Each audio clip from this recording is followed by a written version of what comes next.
What's up, everybody? Welcome to the best 120 minutes of your day. The Chop Shop, the nation's #1 urban sports talk show, and also your midday sports happy hour. Yours truly, Robert Hatter, alongside Jim Hicks, coming to you live from Houston, Texas. But we broadcasting all over the world via Facebook Live and YouTube Live. And today is what is the day? Tuesday. The day is Tuesday. Let me tell you something. It's we don't have that many. I'm just thinking about the day. We don't have that many days left. We don't have that many days left in the year. But welcome to the job. I'm sitting there thinking about it. This year has really passed by. Let me look. Let me just look at my calendar. It's the 23rd. Tomorrow is Christmas Eve, right? So, and then the next week, we'll meet on Monday. Then on Tuesday, maybe. And then, and maybe on when, I don't know, because that's New Year's Eve. God, it's good. What's up, Alpha? Yo, man, what you been doing, baby? But y'all, I haven't shared the show. I'm sorry. Okay, let me share the show. I got out of my routine, and I know I should have been sharing the show. My bad. I'm gonna try to do it right now. Come on, Robert, pop up. Robert Hatt is about to share the show. Because sometimes when I don't share it, people gets a little lazy, and I was waiting on you to share it. Okay, so I've shared it. I'm gonna go over to YouTube, find YouTube, and then I'm gonna share it with my Twitter.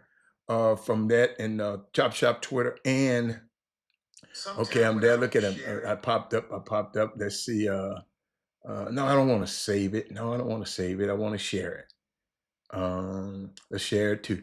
But what's up, Alpha? Yo, I see you, man. Man, we miss you, man. I miss that class. I really do miss your class you used to teach, and I know you probably miss them kids too.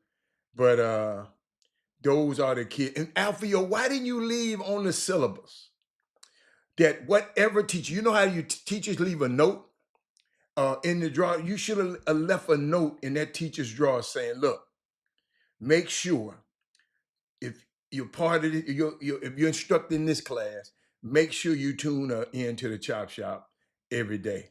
Um, Man, that would have been monumental. And then she would have had the choice, had a choice of whether or not she wanted to do it or not. But that, just think about it, because I was watching a movie how some teachers leave a note in the drawer if they not going to be there the next year. They leave a note in the drawer for the teacher who's going to take their place, and give them some stuff about the class. I don't know. I don't know your teacher stuff. I saw it in a movie one time, and I thought it was so profound. And she's just leaving a note. In other words, pass the baton. I'm passing the baton on to you. What's up there, Miss Belinda and Corey Willis? I'm passing, but Merry Christmas, Happy Kwanzaa to everybody.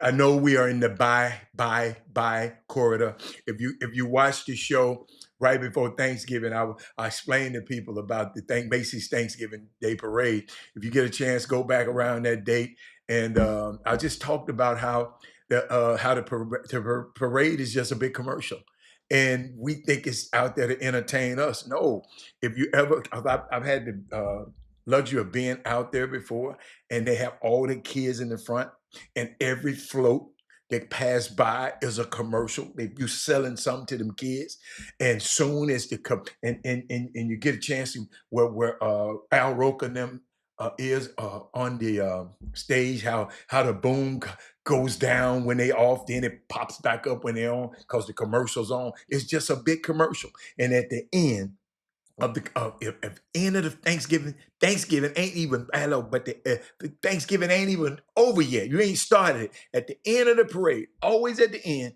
who you have? Santa Claus, Santa Claus. You have him at the end, and guess what?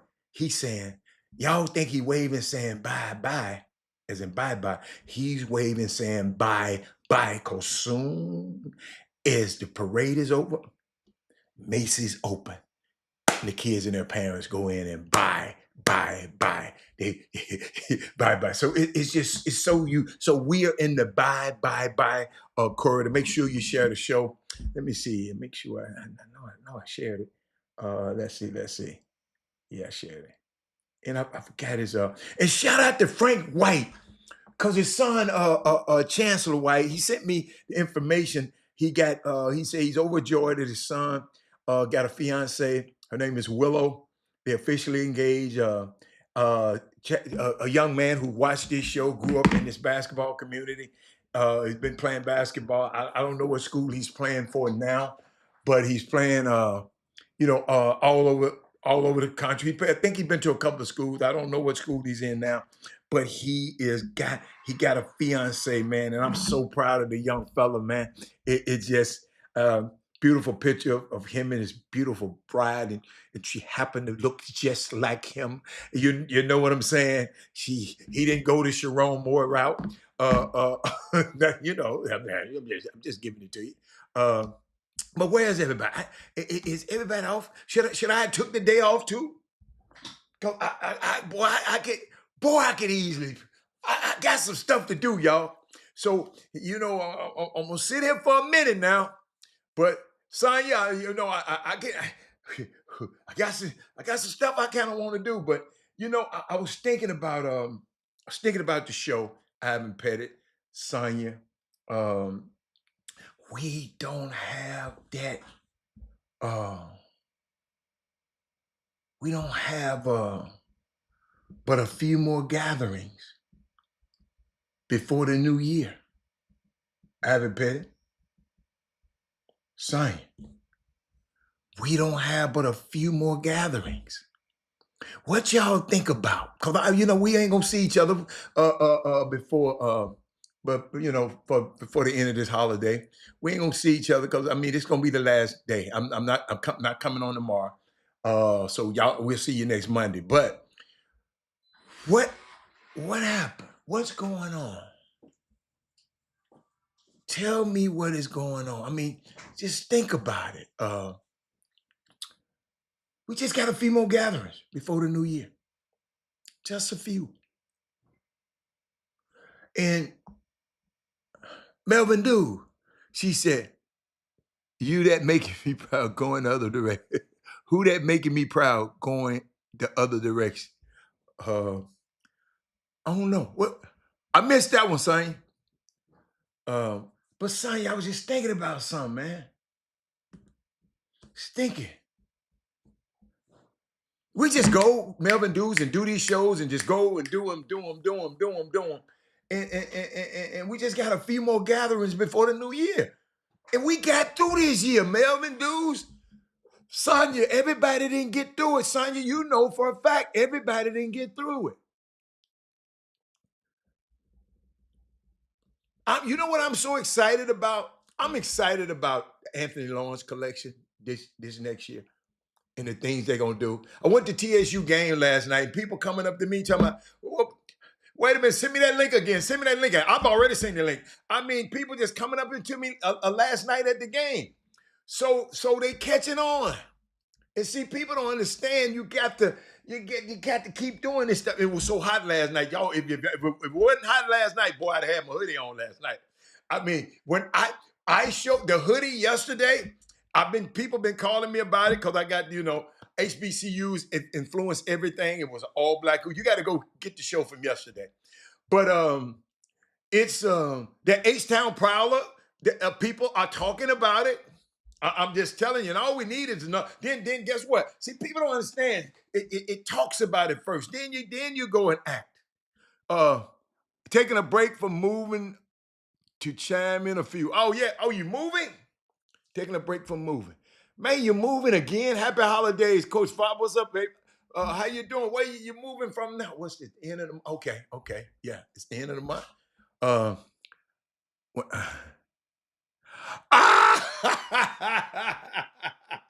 Oh, Chancellor White, Frank White's son, Chance White used to play. He played here in Houston. Then he went and played one from. I forgot his. Hold up, let me look him up. I'm glad you said that, son. Let me look up Chance White. Chance White, hold up. But he just got engaged, man, and his dad sent some information and then he posted. And I want Chance White basketball. Let's see where he at now. Let's see where he at now. He was at the Raging Cajuns. Okay, he was there first. I know he probably now he's at the Northern Colorado Bears. No wonder him and the girlfriend him and his fiance they skiing. They're on the mountain skiing. He said everyone that ordered from H-Town Howler, they will ship this afternoon. H-Town Howlers is on the way, ladies and gentlemen. Oh my God, I can't wait. I can't wait. Shout out and y'all. I sit back and see. I don't take this stuff for granted. I don't take this stuff for granted, man. We got a few more gatherings to the end of this year, and I'm focused. I'm reflective. This is the time I plan. This is the time right here, Sonia. And I don't know if anybody else do it. I plan my year out. In these next 2 weeks, I'm gonna plan my year, right? My entire year. Kevin Allen and I'm just being reflective right now. Told everybody Merry Christmas, Happy Kwanzaa. We in the bye corridor, and when I said bye, I mean B-Y, B-U-Y, B-U-Y corridor. And we're not just gonna have but a few more gatherings before the new year, right? And I'm focused and I'm reflective. This is the time of the year that I plan my whole year out, and have a couple of weeks where I imagine what things supposed to look like. You follow me? People are catching up to the Chop Shop. They're catching up. Y'all gotta understand, ain't no show like this. None. You can go talk about all them dudes on there. All that. Ain't nothing like this. People are catching up to it. There's and I see in the world, and I'm watching that administration that we're not pleased with. There's some desperation there. I listened to that president that they voted in, and more lies. He's telling more lies. It's kind of weird the other day. And then J.D. Vance, he coming on that telling more lies. So I'm just letting y'all know. See, the reason I try to equip y'all a lot is because if people tell a lie long enough, Belinda, maybe enough people will believe it. That's all that happened. That man was calling the lady a crook, lock her up, and he was the actual crook. So we really didn't lock the crook up who was supposed to get locked up. They was talking about locking Hillary Clinton up, and she ain't did nothing. But they kept. But we're not buying into it. Ladies and gentlemen, if you haven't found out and watched what happened with 60 Minutes, I'm not going to play that mess on this show. But the media is complicit in this thing. You know how people always talk, well, I watched it on Fox News. I watched it on ABC. Y'all, we can't trust what's on the tubes. I'm just telling you, you just can't. The legacy media, mainstream media ain't really mainstream no more. And I've been telling y'all this for a long time. Media is complicit. They're bought and paid for. Now our media is social media. So it gets back to us. This is a form of media. Eric Harrison, Kevin Allen. I know y'all be looking at that's just Robert and Jimmy. If listen to the word in the information. If we giving you bad information, then I understand. But if we giving, you don't have to like me, you don't have to like Jimmy. But if we giving you the proper information, use the information. But you know what though? I've seen the growth in this space. I've seen the growth in the people in this space and the manifestation of what community can look like. I've seen it. I've seen it, Travis. And Travis, man, Travis, all I want to do, Travis, man, I told you, Travis, the reason I don't want to be a generational thief. I don't want to rob the next generation of this stuff I got inside of me. So whatever I got inside of me, I want to leave here empty. Empty. That's why I'm so consistent. Y'all, I can come on here every day if I just had time. I wanna leave this planet empty, giving it all to y'all.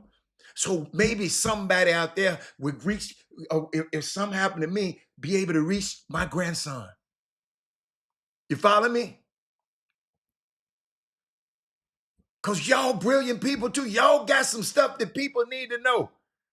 That's why my mailbox is always full of people giving me ideas. Chop Shop Htx at gmail.com. Tell me some stuff you want to see about next year. Tell me some stuff you want to cover next year. Tell me some stuff that we want to talk about next year. This y'all show too. Just don't come up. Give me some. You know, I'm blessed enough to just always reading and always trying to find out information. But y'all got information also. And I respect y'all information, but I'm gonna go vet it. If you tell me something, I'm gonna go try to find it in 5 different places. Because it's easy. Y'all, listen. Facebook is not the place. Them articles that be coming up on Facebook, they botched. They ain't no good. Don't pull up no article for Facebook talking about it's true. It got a little hot in here on me. Please don't. I'm just helping y'all out. Because some people been calling me. And yeah, pray for my son. He on the way to Houston. But he just texted me. But we got to be smarter, y'all. And like I said, I've seen the growth in this space. I love the back and forth and the information that Thaddeus Moody, Eric Harrison sends me. I mean, them guys bounce stuff off me. I've seen this growth in this space, the manifestation of what community can look like. Yo, we got some. Yo, I'm telling you, people out of town telling me, man, y'all got something down there, boy. Y'all got to take advantage of that. But then he changed. He said, no, we got to take advantage because the same thing that's happening in what you talking about is happening all over the world. He said, Robert, you're not just speaking in Houston. You're speaking to the world. I said, God, I got to give me some wine on that one. He just told me that last night. We don't know who looking at this. We got a troller the other day, and I just got him right off. It's key words that if I say on this show, that triggers the trollers, then the trollers will come in. When I got to talking about Jasmine Crockett, that's when the troller came in. When I talked about the Elijah Muhammad, that's when the troller came in. I know they watching. But I'm encouraged because you can't make this stuff up, Brandon Weefall. Brandon Weefall, we can't make this stuff up.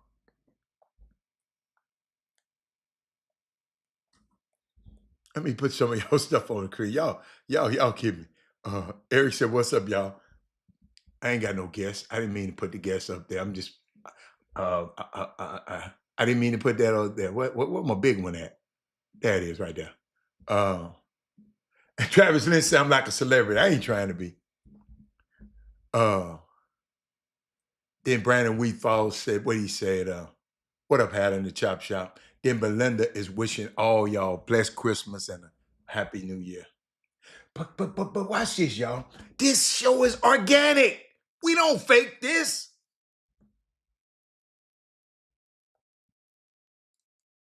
You can't throw money at it. You can't buy it.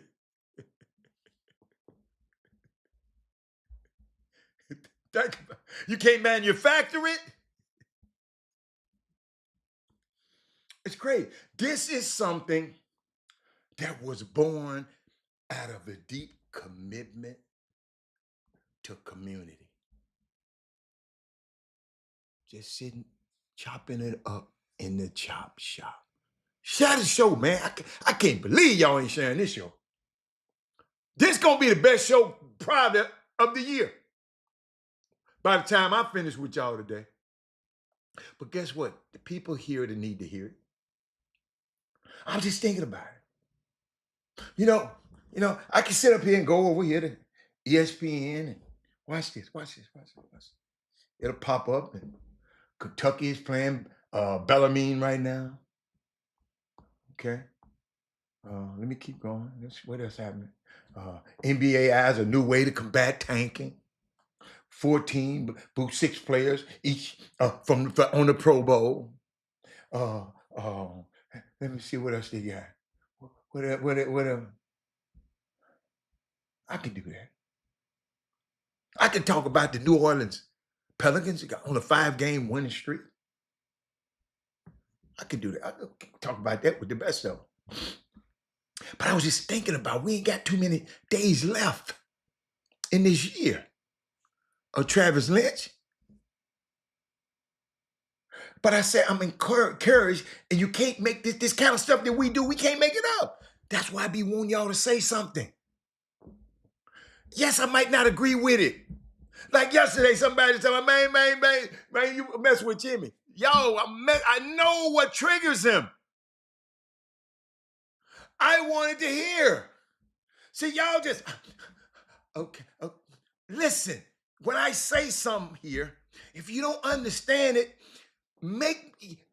force me to give you more. Because guess what you're doing? You're making me better.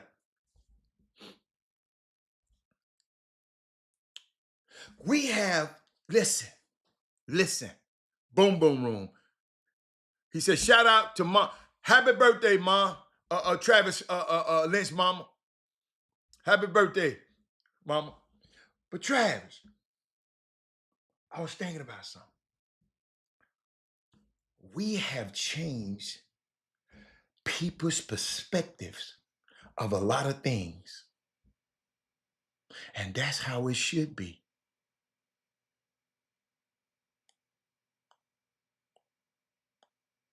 I know. Y'all done called me. You done changed my perspective. Somebody called me yesterday. You've changed my perspective. I know it. But your job is when I help y'all change y'all's, y'all got to go and help change somebody else's.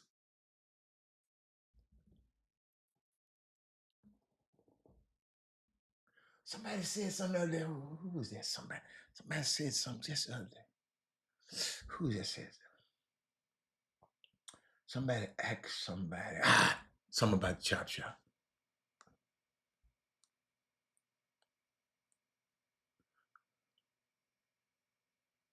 Ain't nowhere in the world I would have a son or a daughter playing high school basketball or football, and I not watching and communicating on this show. There's no way. If I had a kid and I've had a smart kid that might want to go to the Ivy League, ain't nowhere in the world I wouldn't be watching this show. If I had this show covers everybody. What color ain't got nothing to do with it. I'm black, so it's gonna be black centric because that's where I come from. That's how I grew up. But we've changed people's perspective on a whole lot of things, even if they don't like you.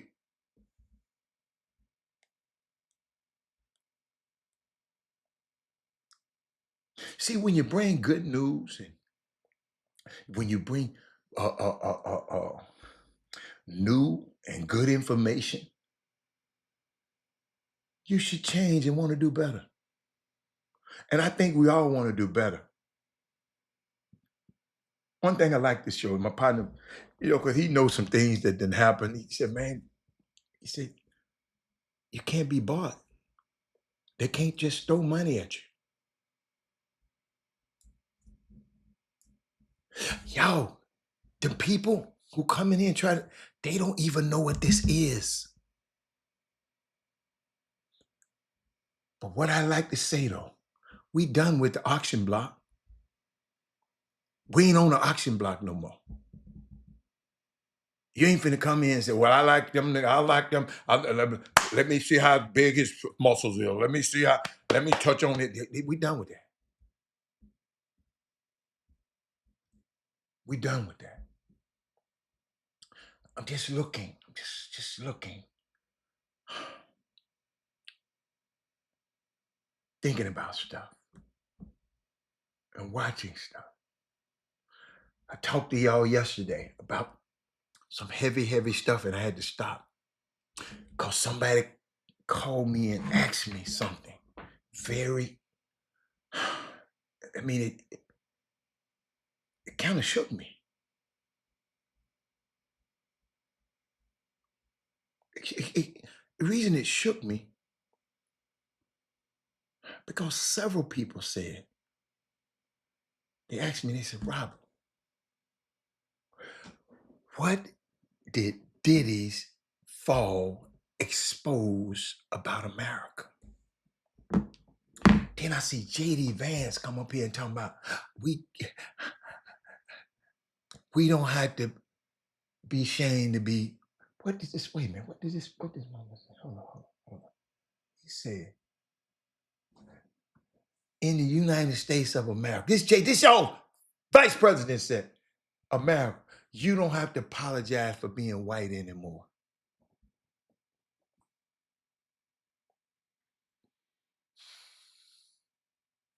See, yo, it just be hard for me to live in this world. Y'all rather me talk about the fights that they had, a fight that they had in the damn the AT&T Stadium in Dallas. But if we teach our kids enough, they'll know they're kings and queens. And why would kings and queens be fighting?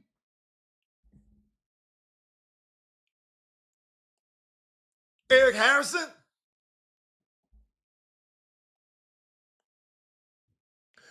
They fighting because they don't know no better. Ain't nobody, the people in Dallas ain't watching the Chop Shop because they think it's a Houston-centric show.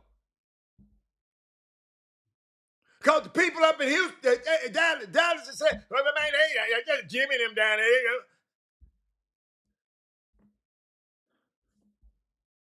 Those kids, we need them kids.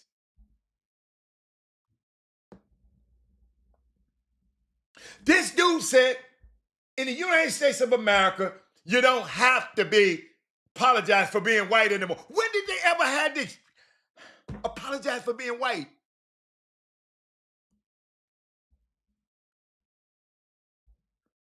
Listen to me, y'all. And don't y'all ever forget this. Because I know some of us have some backwoods ass, country ass thinking. I call it stinking thinking.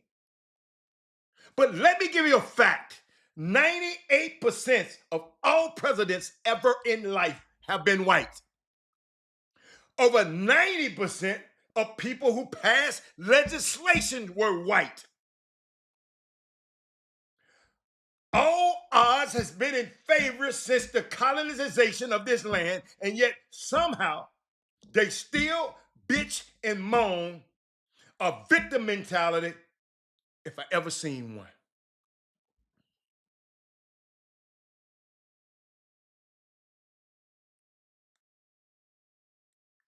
Maybe I'm around the wrong white people, because I've never heard anybody white apologize for being white. Never. I got to find me some new white people. If this is a trend, I ain't never. But I had to go there because some of y'all don't know, y'all won't get this nowhere else. Well, we're in the barber shop today. We're in the nail shop today. What he's actually saying is racist white people don't have to hide anymore because they are running SHIT now. So feel free to be as terrible as you want to be because we have your back. And if you do it well enough, we will make you a millionaire at it.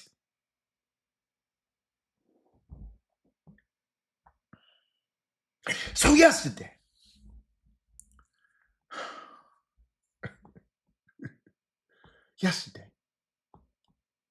I was talking about, and what was I?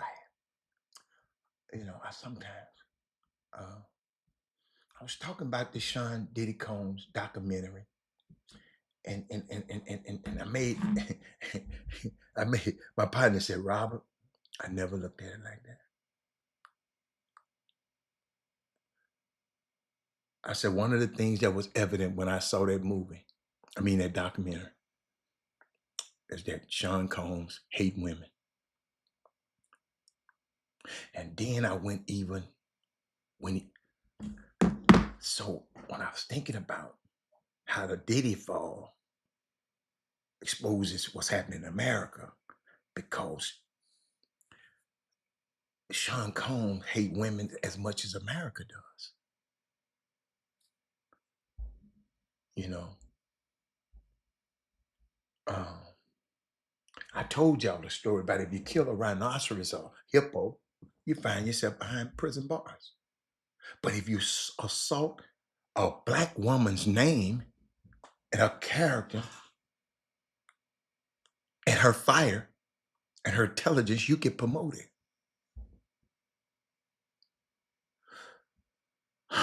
So maybe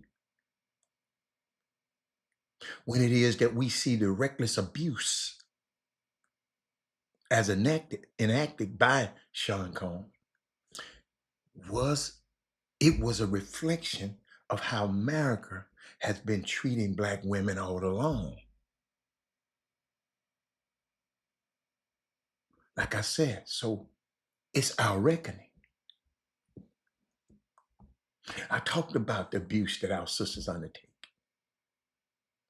I talk about how reckoning is an accounting term, and you got to line up the books. You got to see what the cost. I talked about this yesterday. But it's going to take more than 4 parts, like that little reckoning they did. It's going to take more than Netflix.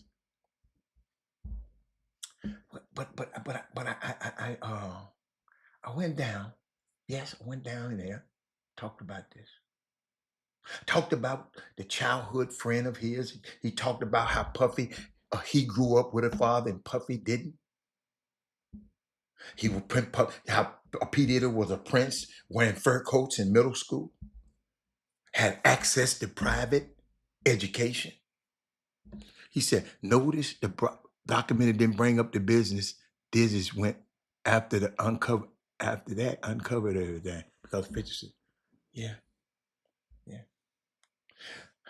But see, I stayed on task. Bob, because my task was, the question was asked to me, Robert, what does Diddy's fall expose about America? Ain't got nothing to do with 50 Cent. It ain't got nothing to do with 50 Cent. I ain't even worried about his businesses.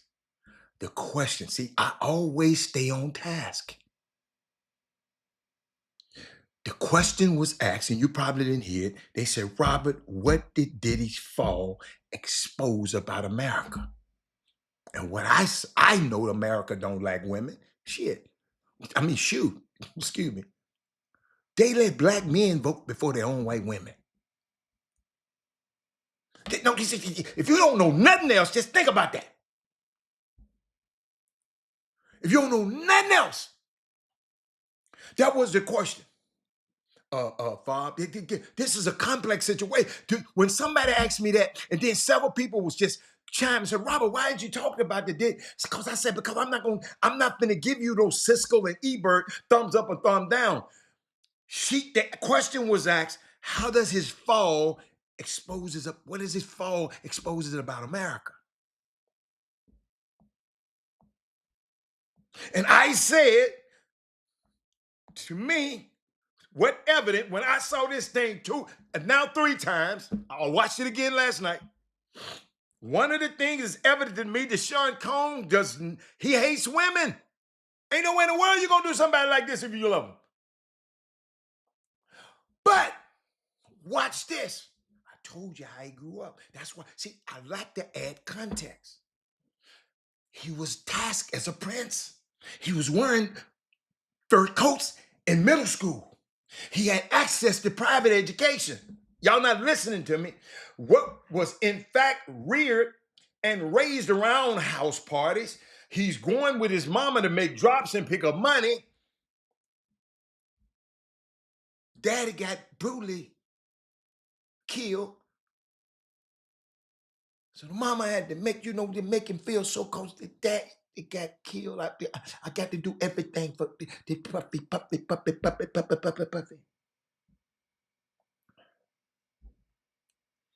But not in affirmation. This was just entitlement. A lot of us are doing a terrible disservice to our kids. Someone said something that I want to give y'all. This I think I left off yesterday. They said, y'all got to hear me on this one.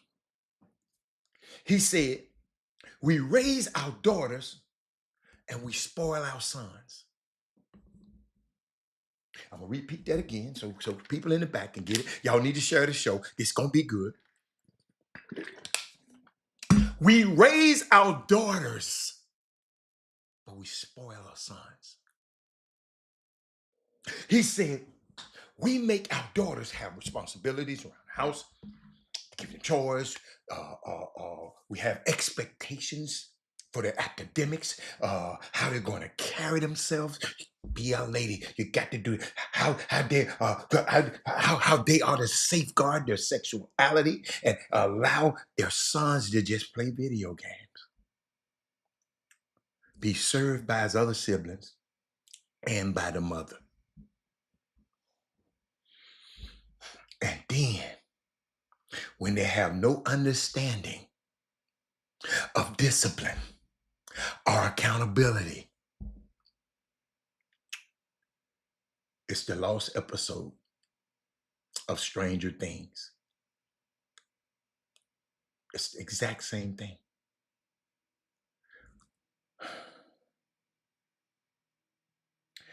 When we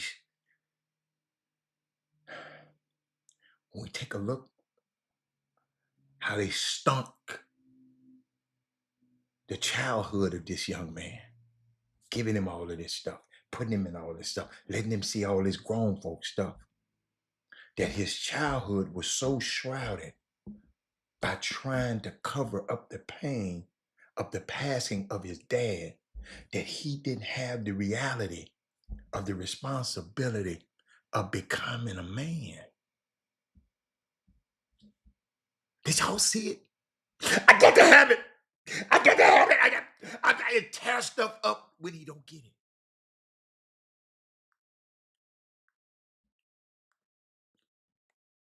Absolutely. The same thing he's repeating with his sons. His mama did with him. Thank you, Eric, for looking at that. Tony Wise. Tony Wise, we talking about, somebody called me Tony Wise and messed around and messed with me and said, Robert, what? Tell me about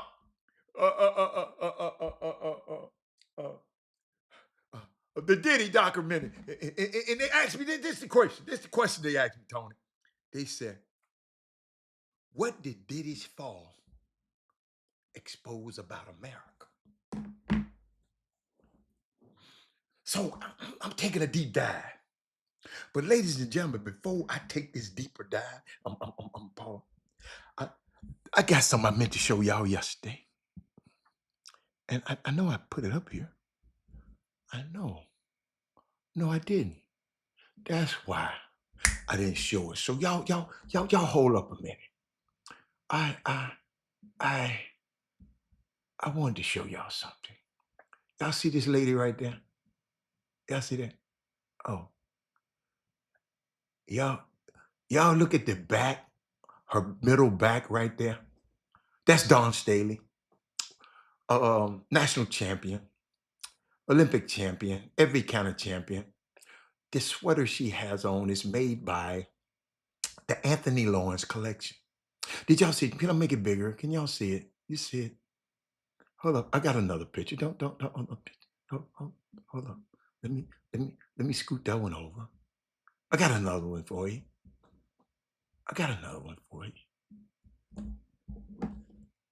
Watch this. I got the front version of. Look at that. Look at that. Look at that. Now that's cold.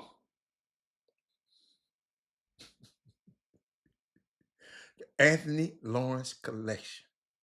Can you imagine having that particular sweater? I mean, I that's me. That's my style right there. That's my style.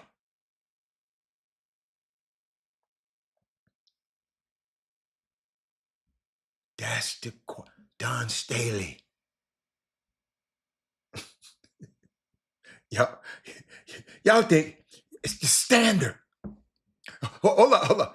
It's if it's worn by the standard, she the standard, then it's the standard. Do y'all hear me? Watch this. Hold up. Then she said, hold up. Then she said, happy holiday, coach. Some more pieces from your guy. Man, this girl bad, man. Hey, it's all over. Go to the Gamecocks website. Listen, that's the kind of partnership Tony Wash that's partnered with the Chop Shop. You got the Chop Shop brand, and you got the ALC Anthony Lawrence collection. It's just amazing, man. It's just amazing. It's just amazing. And I'm serious, y'all. What got to me last night? I walked the TSU game last night, and the people were just coming up to me. I'm like, what? And I didn't even have Anthony Lawrence collection on last night. But they just I guess they watched the show. They said, I can't wait. I'm grabbing my stuff coming in. I can't wait. I like that. That black hoodie you had on other day. Yo, the black hoodie I had on yesterday, it's all black everything, right? When I know, you know how you got some people that's around you, they're fashion mavens, and they won't say nothing about, they know they be sharp, but they ain't gonna say. But when they saw it, they said, "Whoa, I like that." I said, "Wow!" I knew I made it. Told y'all need to share the show. But hey, Anthony Lawrence collection. I'm just in case you don't know, just go to the website right now and put it in your favorites, and just let me know what you think. I like to know what you think, cause guess what? I kind of know the boss a little bit. You know what I'm saying? so if you have any ideas, I can get them to the boss. Ain't nothing like it. Ain't nothing like bosses talking to bosses. I ain't got to go through the red tape. He ain't got to go to red tape on the Chop Shop. We ain't got to go to the red tape when we talk. That's how we supposed to be. See, some of y'all just look at y'all lives since the slave ship. No, we had a life before they ever stole us. That's the life that I'm looking at. That is Moody. Brian Boatwright. So anything you're buying, gifts or whatever, Anthony Lawrence collection. You ain't got to get it for yourself. Share. Don't just like us, share us. But let me keep going. Because I got something. I got something else for you. Cold piece of work. That Don Staley piece was sweet. That sweater, cardigan. What you call that, coat? Tell me what you call that cardigan, man. I know it's a cardigan, but tell me what, with the white t-shirt up on it. What? What, coach? What? Tell me what that mean, coach. Tell me, it's cardigan. I know it's a cardigan. Walking. We got the walking boss. We got the walking boss. Y'all, it ain't nothing. Because guess what? When bosses talk and get done, I ain't got to worry about, well, we got to go in a committee and before we can put your picture on the. No, we ain't got no committee. What you want, man? What you need, man? How can we help you? Let's make it happen. That's why we got to be in positions of power. That's how they do it. How the hell the unqualified ass dude like J.D. Vance and Donald Trump getting, somebody know him. Oh, it's called the UCS cardigan. I want the TSU cardigan. The University of Memphis cardigan. They're the only two cardigans now I can wear now, right now, But look at that. He said, Thaddeus Moody said, you'll have a few more orders from the Windy City. And Thaddeus Moody got the Windy City tied down. We have a black one for TSU coming in February. Oh my goodness, no. February, Black History Month, all black for TSU in February. Y'all hear y'all getting the first news right here today. Now remember, I'm talking to the boss now. We ain't talking to the help. We ain't talking to the. Hey, I love it. I love it. I love it. I love it. Because we got bosses on this show. Thaddeus Moody, the boss. Kevin Allen, the boss. Brad Boatwright, a boss. Eric Harris, a boss. Wife, a boss. Tony Walsh, a boss. All us bosses. Reginald Simpson, a boss. And Sonia, the boss of bosses. Sonia Billingsley. Travis Lynch, a boss. Belinda, a boss. That's why I treat y'all like bosses. But let me get back to this stuff. Let me get this stuff because some people texting me, Robert, finish the puppy stuff. I said, hold up. Y'all, no, we got to stop. ALC collection is in the bill. But watch this, y'all. The Puffy's childhood was so shrouded by trying to cover up the pain and the passing of his dad that he didn't have the reality of the responsibility of becoming a man. Ladies and gentlemen, that's a critical thing. To be gifted and spoiled is a kryptonite. Thaddeus Moody's daughter said, why not Spelman? Oh, he had some Spelman stuff. Oh, he didn't. He gonna explain to you about Spelman. I've seen some Spelman stuff before. But let me keep going. Did y'all hear what I said? Puffy didn't have the responsibility to come in man. The mama was just trying to soothe the son, everything the son wanted, because the daddy got his head blew off, got killed. But it's a critical thing to be gifted. Dad, what's your daughter's name? Miss Moody. It's a critical thing to be gifted and spoiled is a kryptonite. To be gifted and spoiled is a kryptonite. If you don't believe me, ask Sharon Moore, the former Michigan head coach. What happens when you have a reckoning? When things become due, that you break protocol. He said, we are talking to Spelman now. He said, they are strict. See that? I thought I saw some Spelman stuff. Okay, I like that. Hold up, y'all. Hold up. Let me show you what the boss said. And then I'm going to get back to what I'm saying. Dorian, that's right. I know her name. You sent me this stuff. I'm sorry, Dorian, baby. My bad. Old man getting old, though, Dorian. Old man is getting I can't remember everything no more. They're talking to Spelman now. They're strict. That's Dorian Moody. That is Moody's daughter. She bad. She's a boss. Excuse me. By the way, she's a boss. Let me keep on going. But I was thinking about Sharon Moore. You remember I said it's be spoiled and gifted. To be gifted and spoiled. Y'all remember this message is to our next generation. That's why I said y'all need to be. If I was y'all, I'd be saying, man, y'all need to watch this. I ain't never heard this before. Y'all need to send this. Y'all need to be texting, tag. I don't care if they shopping. I don't care what the hell they doing. They can put this thing in their ear and listen to this. But what happens? See, about Sharon Moore, I said that you break the protocol, and then he broke the protocol, and then he break into his mistress' house and say to your mistress, I'm suicidal. My blood is now on your hands. That's what Coach Sharon Moore, Michigan former head coach, said to his white mistress. Ladies and gentlemen, Dorian,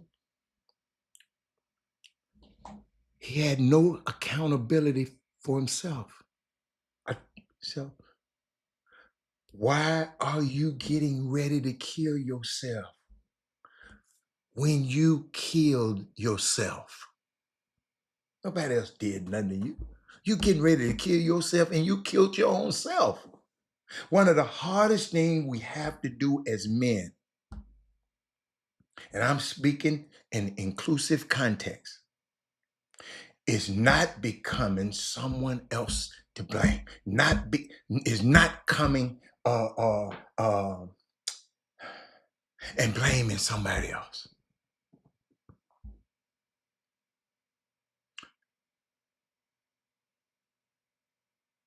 Always blaming.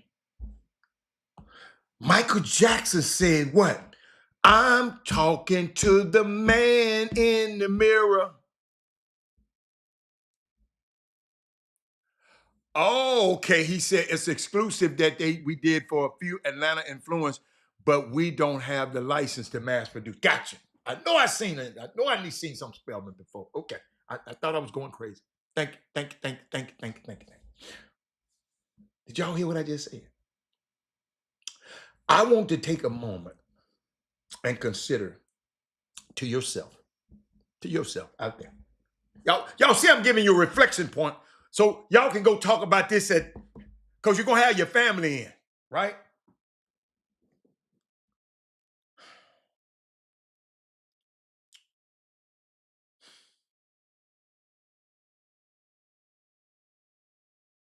Now not with other people. You know what, this is what I want you. I want you to take a moment and consider to yourself, not what other people did to you, but you are being a terrorist of self-sabotage. Let's go back. That you did it to yourself.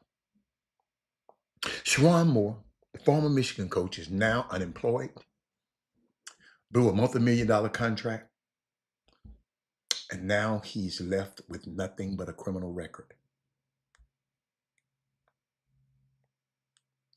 It made me think about how in episode 2 of the Puppy documentary, how Diddy claimed Biggie was his best friend. And here's the drum roll. Hold on, let me find the drum roll. Where's my drum? Did I lose my drum? What y'all do with my drums? I had some drums. Oh, here you go.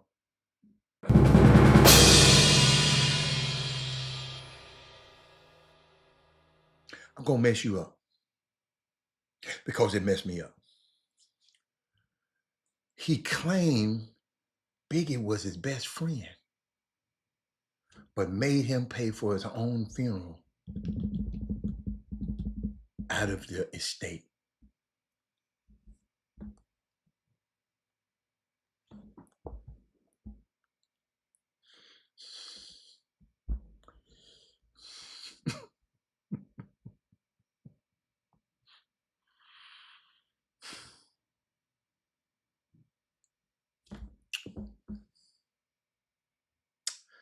have to pause. I have to talk about the funeral of Christopher Wallace. But before I talk about it, I have to salute something that I never heard nobody talk about. Chuck McGowan. I have to salute Bishop Hezekiah Walker. I didn't know this. I knew about what happened afterwards, but I didn't know this would happen before. Sean Combs was doing a music video, right? Portraying himself as Christ on the cross in the video. And he showed it to Hezekiah Walker, New York pastor. No.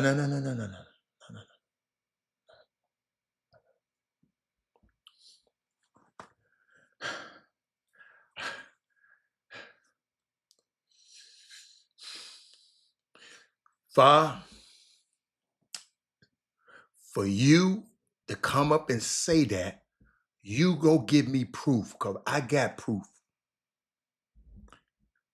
You talking about what Biggie Estate said.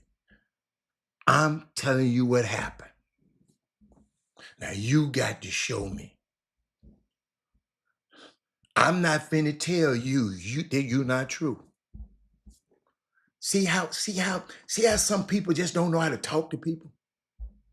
When all you had to say, Biggie spoke on something else.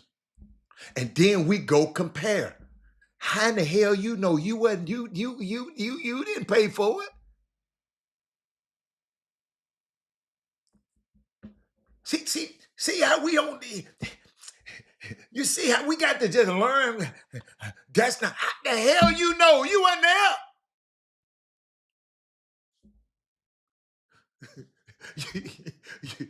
You didn't pay for it.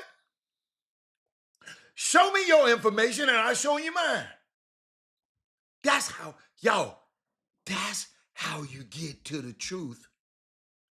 You don't go saying, that's not true. Like your ass was in the room. And you wasn't. But let me keep going, A. Smith. A. Smith. Better have some receipts when you come for me. Give me the receipts. He showed the video to Hezekiah Walker, right?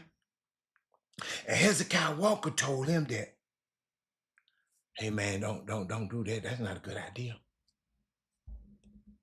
Pastor, a church in Brooklyn, told him that's not a good idea, right? P. Diddy immediately called Steve Stout, the producer of the video, and told him to pull it, don't play it. See, I so wish that more pastors had a place in the lives of artists and entertainers, just guys of wisdom. You ain't got to belong in church. Y'all know half of y'all don't want to go to church nowhere. But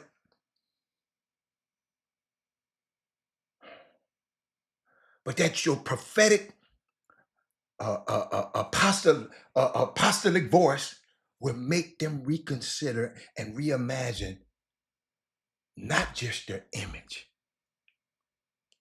but also their language. Who are talking to these artists? Who is talking to the baby? Who is talking all these dudes taking Molly and Percocets, all this death they selling to this community? Who talking to these guys? Hezekiah Walker talked to Puffy and said, Puffy, don't play that video. Don't play that video with you playing crop. No, don't do it. And he listened.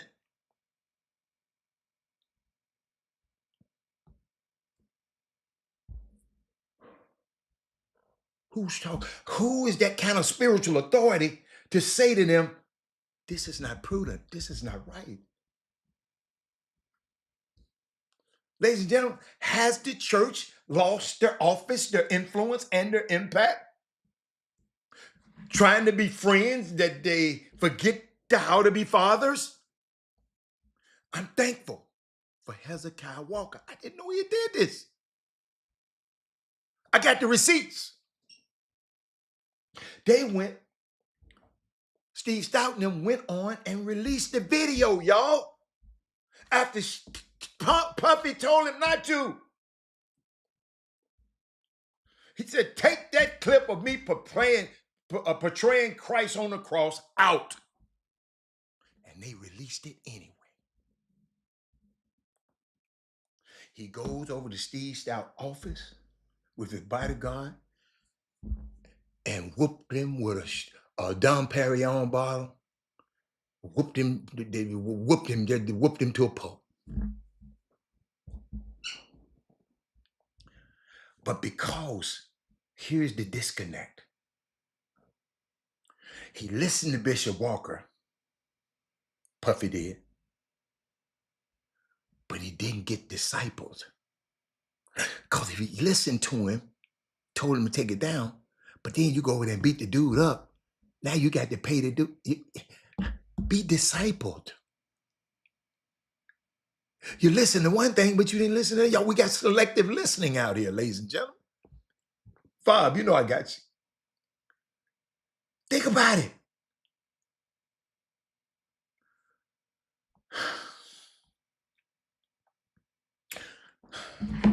I watched this show over the last 7-8 years. There's a whole lot of us that listen to these messages, but we do not have any real effective change in our life about what happens to us under stress. I can sit here and talk about PGWs and talking about the parents acting crazy, the cookie monsters and everything. But when you're under stress, somebody mess with you in there, you going off. I can talk to them kids from Dallas and DeSoto and Duncanville and whoever all of them people who was in the stands fighting. We can talk to them, but under stress, can they operate under stress? This doctor used this example. He said, if I have an orange and I squeezed it tightly, Mr. Bartholomew, where you been, Mr. Bartholomew? Been out shopping, ain't you? Mr. Bartholomew, doctor, he used this example. He said, if I use an orange and I squeeze the orange tightly, what's going to come out of it? The whole class said, orange juice. He said, if I squeeze it to a pulp, will lemonade come out? And the class said, no. Will cranberry juice come out? The class emphatically said, no. Professor, orange juice will come out of it. Why? Because that's what's in it. And ladies and gentlemen, still talking about Puffy. Still talking about America. When life squeezes you, what comes out of you? What comes out of you is what's in you anyway. Whether it's cussing, anger, whether it's resignation, whether it's depression, it's already in you. I know this heavy for Christmas holidays. I want you to share this with your family. You don't know who you are, Mr. Bartholomew, until you get squeezed. That's why I'm always squeezing. I'm always squeezing. Mr. Bartholomew, you think I be messing with your comments? No, I'm squeezing. Fob, he already know I'm squeezing. A. Smith, I'm squeezing. I want to see what you got in you. Chuck McGowan, I'm squeezing. Daddy's Moody, I'm squeezing. Eric, you know I'm squeezing.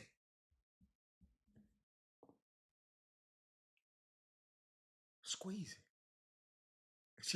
Look at that. Belinda. I was squeezing.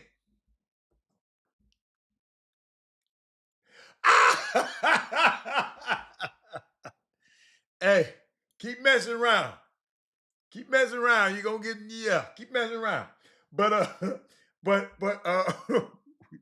let me see. Y'all got me. Y'all see, y'all be messing me up. Quit messing with me. Uh you don't know y'all till you get squeezed though, right? And in the moment, here it is, uh, the clamoring of undisciplined child shows up in a music mogul, Sean Puffy Combs. Did y'all watch it? Tearing the phone up. I got to have it. I got to have it. That you would beat up another man with a bat and a champagne bottle because you didn't get your way?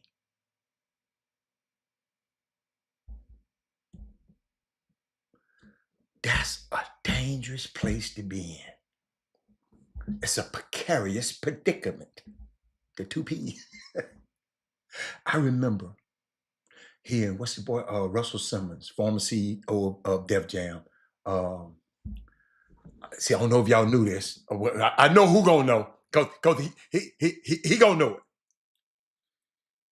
They had formed the East Coast West Coast Peace Summit after the death of Biggie and Tupac. Bob, I know you remember this. To bring the rappers from the East to West Coast together to see if they can draw some type of alignment. You follow me? So that the violence wouldn't increase, where they can find some common ground. You got me? That wasn't depicted in the documentary, but I wanted you to be aware of it, right? Is that a lot of times we see the negative headlines, but we don't see the positive footprints that happen behind the scenes. They were looking for a place, y'all. Did y'all know this? What fire bet?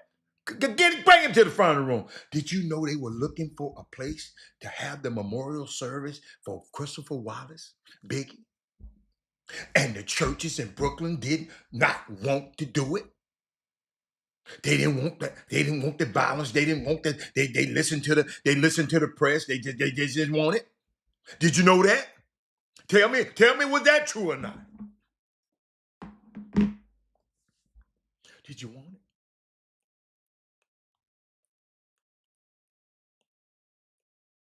it? The church in Brooklyn, they said they didn't want to have it in there because the threats of violence was at an all-time high. And guess what? Hold on. Somebody just sent me something. Let me see. Let me see. Please check. Oh, okay. I got it.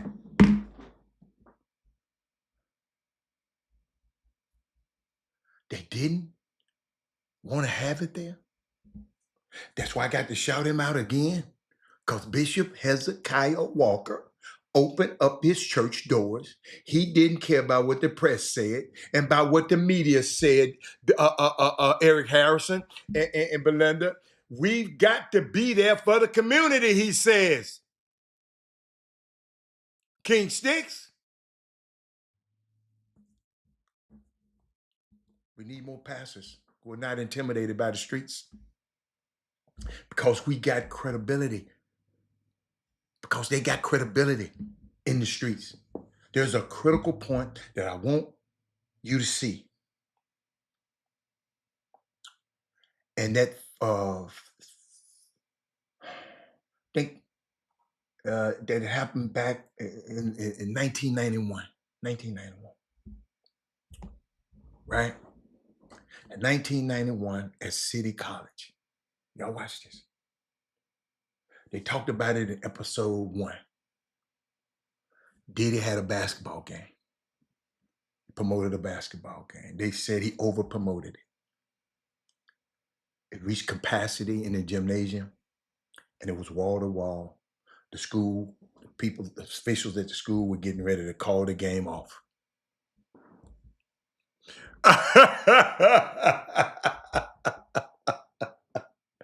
Hey, y'all watch this, man. Hey, man, y'all got some crazy people on this feed. Uh, they but I just can't keep a straight face when y'all put a comment up that they tried. They see they messing with me. They messing with me right now. But then they had a basketball game and they said over promoted and the gym reached capacity and they called the officials wanted to call the game because they were breaking every fire code. People going through other doors and sneaking in and the friction began to erupt and people had no way out and they just got stuck in there and got smashing each other. Y'all got to go look it up. And Diddy said, I'll never forget this. He said, that's when I got famous. My young people, this is Mr. Hatter, Uncle Rob, whatever y'all want to call him.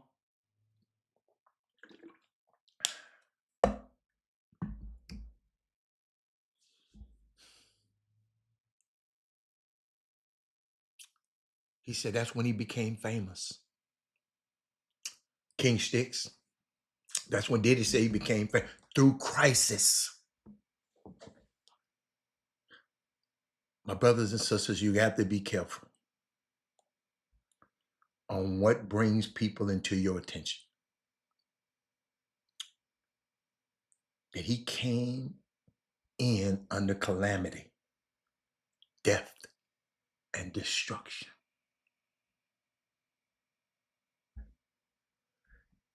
And found somebody else to take the responsibility. Then I go look, because they was asking about, the question was asked, in case you're just coming on. The question was asked to me the other day. Let me see. When they asked me that question. I'm trying to find it. They asked me a question. Robert, what did Diddy's fall expose about America?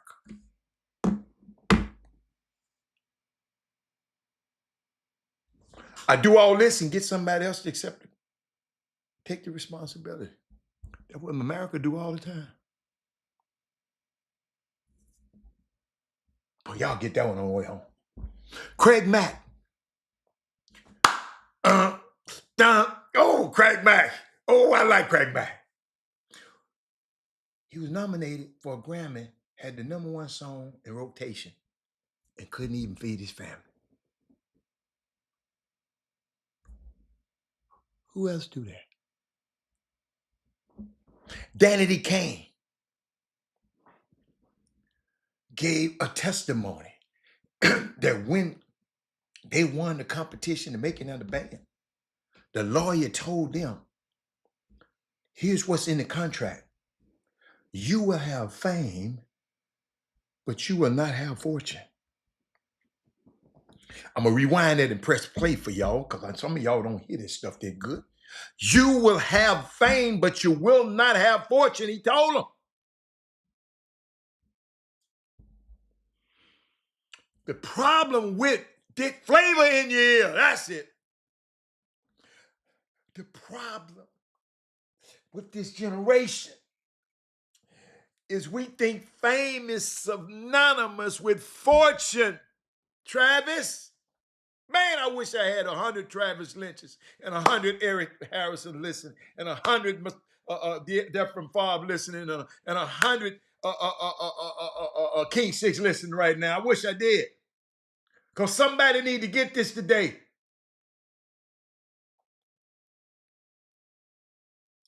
We think fame is synonymous with fortune. We are Instagram rich. We are TikTok millionaires, but we don't have anything to put in the bank.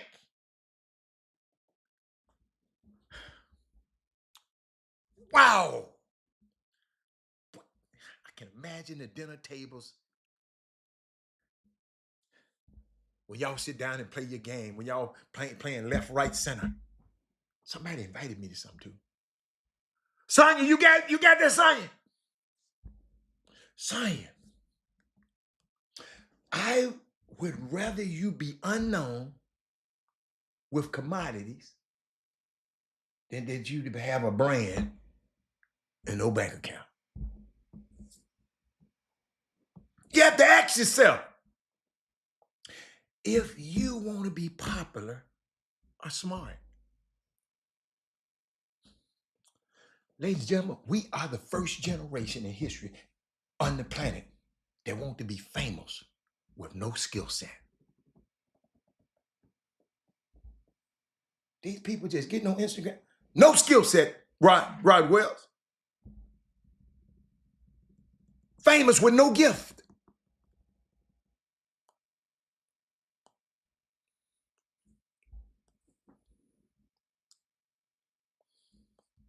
A lot of artists on Bad Boy.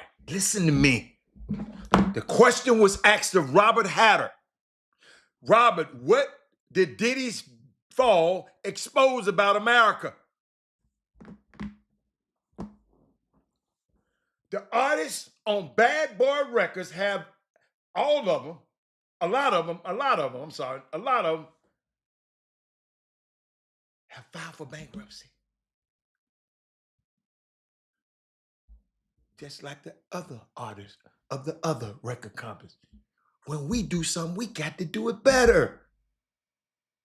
We can't do it like they do it. The hell you doing it for? You finna go do the same thing Clive Davis did? You gonna go to do the same thing all them other guys did? You have an opportunity like this and you want to know, and somebody asks me the question, what did his downfall expose me about America? Expose about America. We doing the same thing they doing. All these people, Bad Boy, famous, had to go out find alternative sources of income.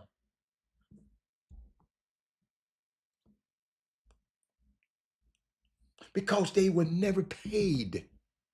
This little dude just on there, just keep, Puffy got the dude and stringing him along. He done did all the work and, man, where my money at, man? Man, when folks do that stuff for you, man, give them their money.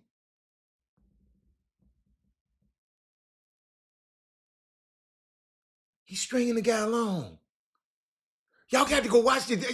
Y'all can see. I don't know how y'all watch. See, when I watch documentaries, I learn to have books and everything about other sources. Cause the documentary, they got it written a certain way. I just want. That's why I was laughing about with I have my own stuff that I want to study too alongside the documentary. I'm not just listening to everything in the damn documentary. The boy, Puffy's ghostwriter said that it don't make sense, man. That the CEO is able to live large until he understands how small the artists have actually been living.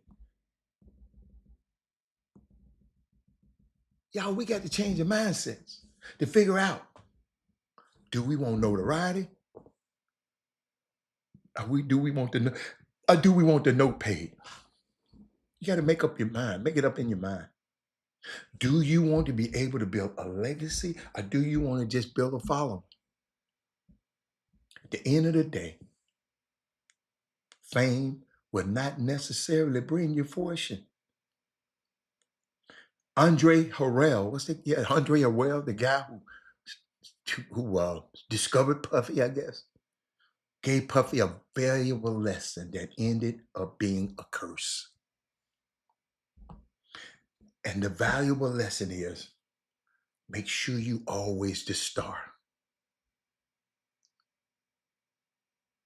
Class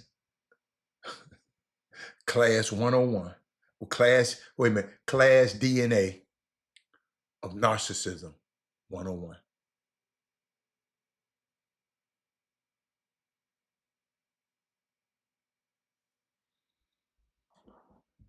You always have to be focused on you.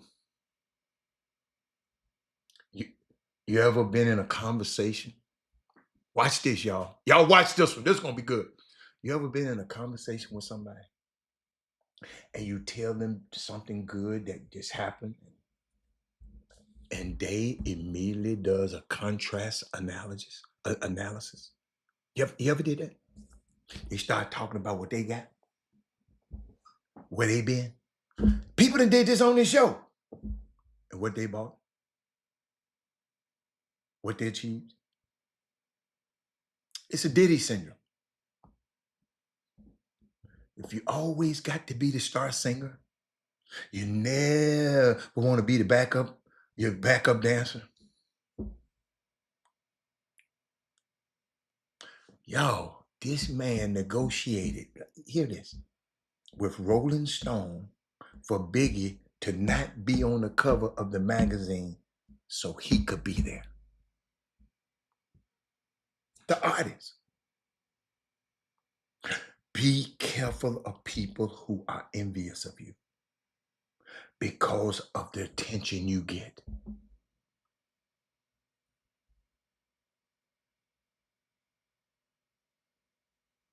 Boy, I know I'm hitting somebody. Ain't nobody saying that. Boy, it's going to be a good one at the dinner table. Be careful of people who are envious of you because of the attention you get, because of the accolades that you receive, because of the notoriety or the words of affirmation. Is a disturbance to them. Be very careful of these kinds of people. They will always be threatened by what you bring to the table.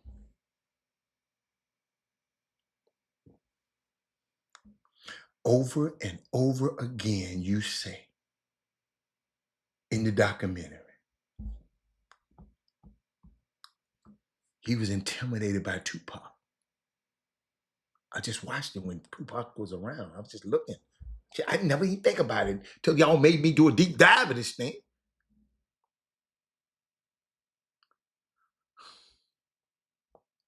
He was intimidated by it. Not because Tupac did anything to him, but because Tupac had a gift. Y'all, I never forget. A friend of mine was real good friends with Dr. Dre. Way back. It's way back. I never forget he came and told me, yeah, because I don't like rap, but he said, Dr. Dre said, he never worked with anybody like Tupac ever in his life. He said, that dude came out of jail ready to roll. He said he had everything written down, whatever. He said, man, that man came out of jail more prepared than any artist I ever worked with. I'll never forget that. So Puffy, Tupac never did nothing to Puffy. But Pac had a gift. He had attention. He had a remarkable skill set. There will always be people who will be clamoring at a gift that was given to you by God. And if listen, and if they can't take your gift, they will try to take who you got with you or around you. Something is wrong with Diddy. Goes after the women who are connected to the guys that he envy. Oh, boy, I ain't gonna get no comments on that one. I got 35 more minutes till I get to y'all to the Christmas break. I got 35 minutes. What else? Y'all got to talk to me. I just gave y'all something right there that kind of messed with me a little bit.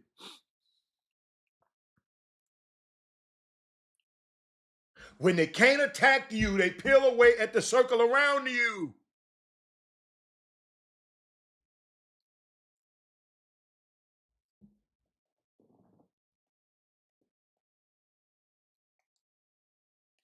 Diddy goes after every woman that's connected to the guys that he envied. And ain't nobody said nothing to me yet. When people can't attack you, they peel away the circle. That's why everybody said your circle got to be tight.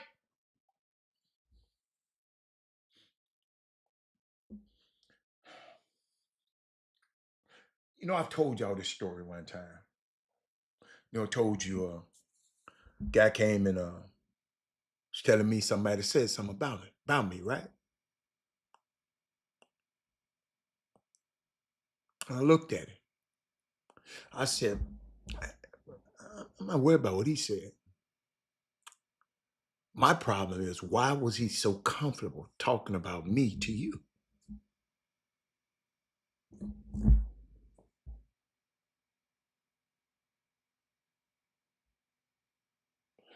You know, I tell the story. You know, somebody coming to me to report to me about what somebody said about me. And I asked him, what did you say in response? See, Sonya, Melvin Dude, wait a minute. Oh, I'm just trying to see who they are. Let me see. I told you I was giving y'all something. I told you, I don't care who I know here today. I know I was going to give y'all something. I ain't know I was going to give y'all this. But watch this. I asked them, what did you say in response? See, I'm not accountable for my enemies, but I hold my friends responsible in rooms I'm not in.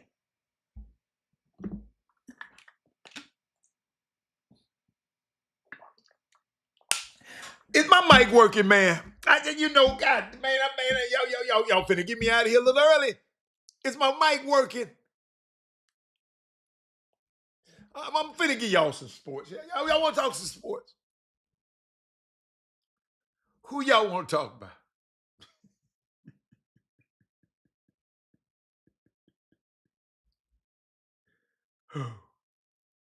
Do y'all realize this man?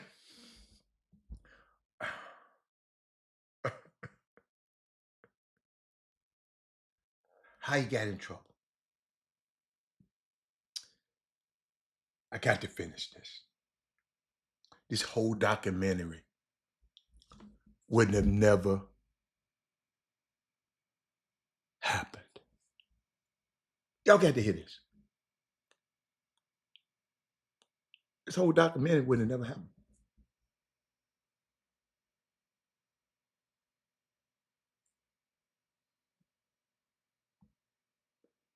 Y'all ain't gonna like this. But if Diddy had not tried to redeem himself, this wouldn't happen. The documentary was pulled together because he wanted control of the narrative of his name. He expected not to go to jail, but to come out with a brand new reputation.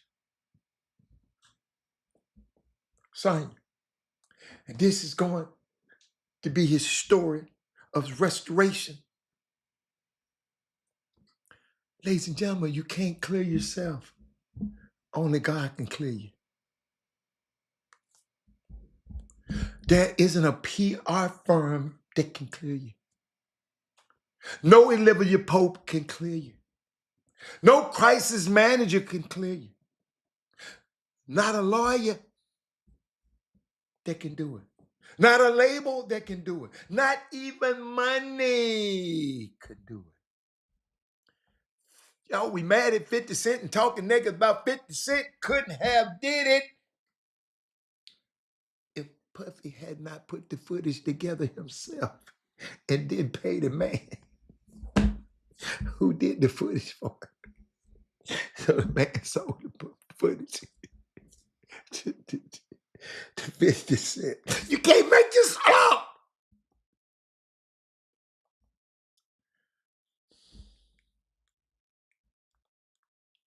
Can you imagine he recorded his own demise? He recorded his own demise.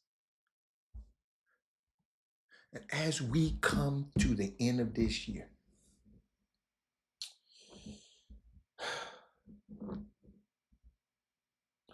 your documentary is being filmed.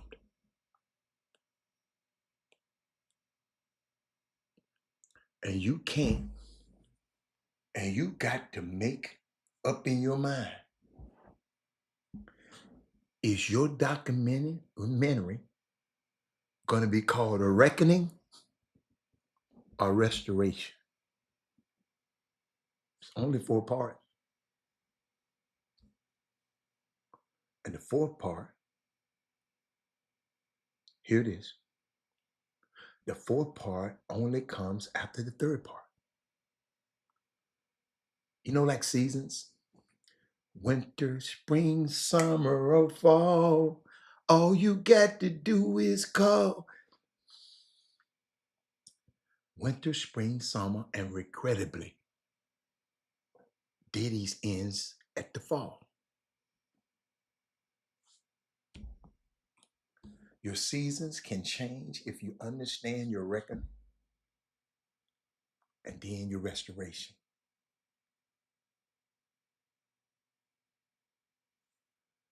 You will never get restored if your mantra is, I thought I told you that we wouldn't stop.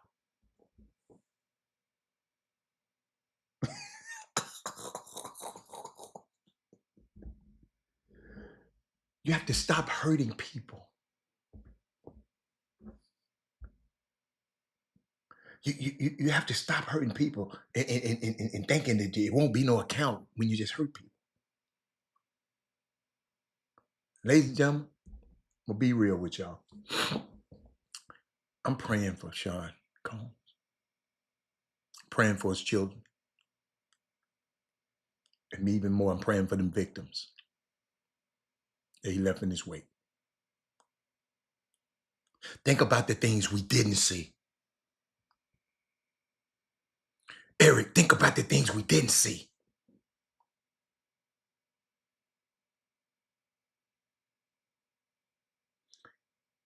And more than that, I'm praying for all of us. You know why, Eric? Because I'm grateful the cameras didn't follow me around. I'm grateful that the bad things that I've done in my life that were not recorded.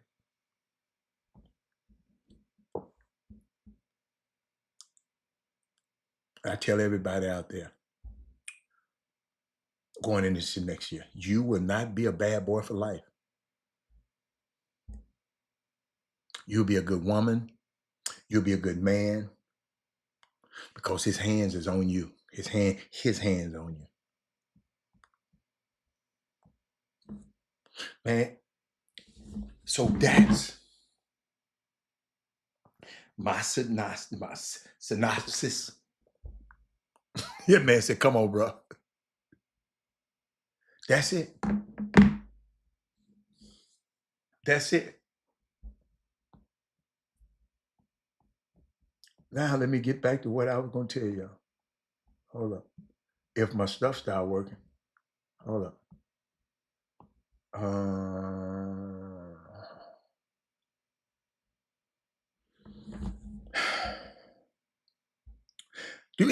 Could you ask a question? Sometimes you don't go to prison for what you did, but what you have done. You know what I was thinking about? Do you know why we share this information on this show? The people know why. Give me something. Y'all know why we do it. And I got something for y'all. I need some basketball. Analysts, former players. I need y'all to check something out for me. I forgot to cue it up, and I should have. Let me cue it up because we finna get out of here. Where's this little boy? Y'all got to look it up. Yeah, back to the regular schedule program. Somebody got to help me with this one. Now, I got a serious question about this. How do you fix something like this? Sean, that's really where he can make an impact on the Syracuse team. Sean, that's really where he can make an impact. A man played Syracuse.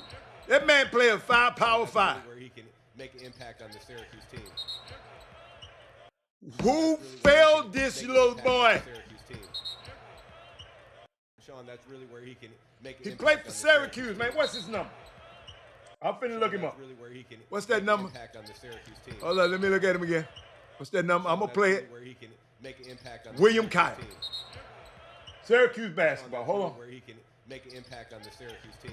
How can we fix this, y'all? Sean, that's really where he can make an impact on the Syracuse team. Y'all know I'm gonna have something for y'all. I don't know why y'all be playing around. On the Syracuse team. Y'all know how they're gonna have something. That's really where he can make an impact on the Syracuse team. Sonya, you too? Sean, that's really where he can make. How can we help this kid? Sean, that's really where he can make an impact on the Syracuse team. Sonya, how can we help this boy? Brandon, we fall. That man said, wow. That man played for Power 5, man. On the Syracuse team. You know I'm looking him up. Sean, that's really where he can Where Ross make an at? impact on the Syracuse team. Where Ross at?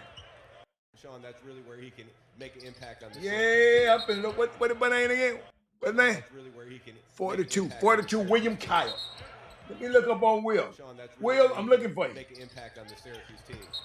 I'm looking for you, Will. Sean, that's really where he can make an impact on the Syracuse. William Kyle, 6'9". Where he can make an impact. He's a senior. Sean, that's really where he can make an impact on the Syracuse team. From Bellevue, Sean, that's really where Nebraska. he can make an impact on the Syracuse team. Ladies and gentlemen, Sean, that's really where he can make an let me impact give you on his the bio. Syracuse team. Sean, Wow. that's really where he can make an impact on the Syracuse team. He played at UCLA. I know that coach gonna get rid of him. Make an impact on the Syracuse Yo, team. nobody taught this boy how to shoot. Sean, that's really where he can make an impact on the Syracuse team. Played at South Dakota. Sean, that's really where he South can Dakota make an State impact as a on the freshman. Syracuse team. Sean, that's really where he can make an impact on the Syracuse team. Sean, that's really where. Hey man, hey man, hey y'all ain't saying that. Don't just tell me. Wow, can anybody help me? That man said first the stands. Hold up, I got some more. I got something. Hold up. Let me see. Man, what we gonna do about that man throwing that water bottle at the kid? What happened? I like this right here. And he's a difference maker. I mean, he's a real difference maker. And the decision he has to make, does he want to entertain and be a fun guy, or does he want to win? Mm-hmm. What do you see right now? Well, right now, he's an entertainer, fun guy. Mm-hmm. We love him. Everybody likes him. He walks into the room, lights up. All the players around the league likes him. When they start hating him and disliking him, that's when he'll start winning. And right now, he's got to make a decision. Do I want to win or do I want to be liked? Yeah. And he's a difference maker. He's talking about LaMelo Ball. That's who my main man talking about. Melo Ball.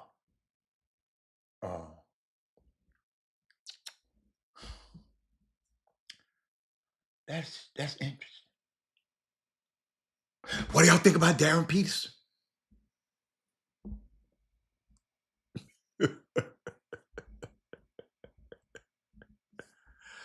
(6'9", man. 6'9" to get you, but man, somebody should have taught that kid how to play long time ago. I ain't mad at them coaches right now.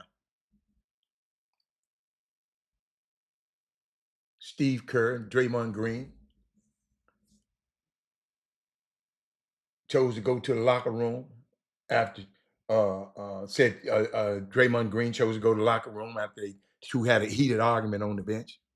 Let me show y'all the argument. I don't know what's wrong, man. Y'all gonna make me. I love Steph. Y'all gonna make me not like this team. Watch this, man.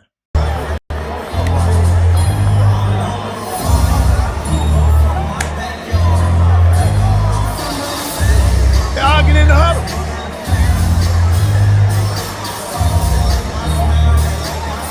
Moses Moody had to get up and Moses Moody.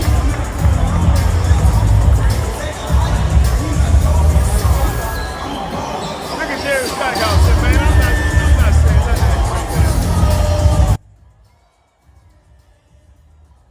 Watch it. Watch he switch out of there. I'm gone. Y'all know the rule for this organization. If you leave the bench, you can't come back in the game. You can't play no more. That game. What y'all think about it? Let's see what he got to say. He got a podcast, he got all of that. Let me see what he got to say. Watch this. Draymond, what happened and why did you leave the bench? Temper spilled over and I just thought. Hold up, stop the press. Melvin Dude said he hates Zeke. Hold up. First of all, you don't deserve to call him Zeke because you hate a man.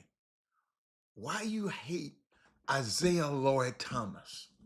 Because that's what you should have been calling him instead of Zeke. Don't nobody call him Zeke but people who really mess with him because you just said you hate him. Why you hated him? As a fan? Because he beat up on Mike? Why you hated him? Them some hell of a words. Melvin Dude, Trey, you see what I did then, Trey? I'm putting that up there. You hated Isaiah Thomas? A guy that got out of the projects? You hated how he was a dog busting Joe. Oh, okay. Let me get out of there. I mean, you said hate, man. Y'all come on, I take your words literally now. Okay. You just didn't like the way he was busting their Jordan. Yeah, the Jordan rules. Okay. You know what? To tell you the truth, y'all know how I love my affinity for Jordan, but Isaiah Thomas was he was everything to me. That's why I had he was everything to me. he was just everything to me, man. Yeah. That was my dude. So when you said you had to hate him, I said, damn, what'd he do? What else we do? What else we got? Hold up. Gremlin playing, Gremlin playing against Ohio State in basketball right now. Hold up, y'all. Hold up. See, y'all have stuff popping up on me and they ain't even let me know. Ain't nobody saying nothing about my boy. Y'all know I'm the man. Ohio State, Gremlin is down what? 7 points. It's on BTN. I got that channel. Huh. Let me see what done happened. Hold up, y'all. Let me just see what happened, man. I'm swag. Y'all gotta understand we're gonna play them soon. Munoz ball. Munoz, he got 4 points. He got 4 points today. Hold on, let me look at the box score. Let me look at the box score. 18-27. Who scored the most points? Ricky Ballard. Yeah, we got to watch him. See, y'all, you see, I'm studying. What's up, Rob? PJ Haggerty. Whoa. Hold up. PJ Haggerty doing what?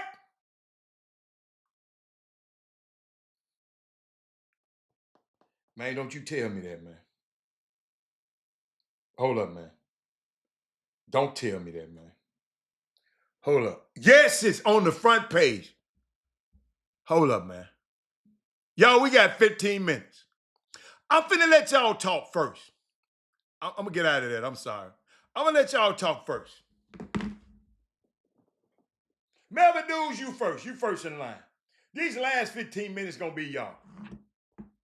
PJ Haggerty has opted out the remainder of the season after not receiving promised NIL compensation.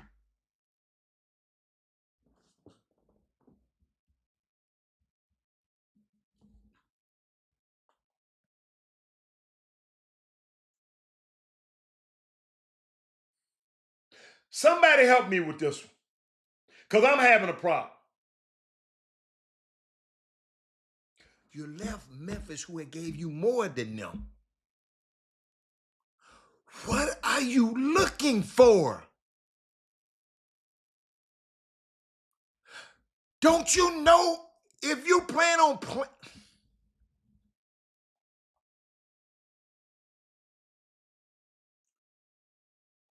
man, y'all better keep y'all kids away from around John Uri. Oh, wait a minute. Whoever making these decisions for this kid right here, you better keep your kid away from around him.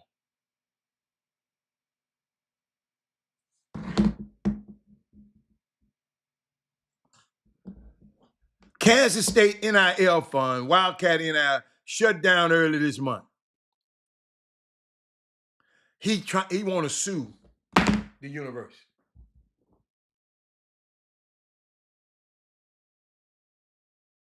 This was in it, yo. This what NIL is about. No, don't just say no shot. You got something to say about everything else. Say what you really mean. Talking about shot. How the hell you shot? See, this is what killed me. I give y'all, yeah, this gonna be the last show to Christmas. We're gonna have two more shows before two more shows before the new year.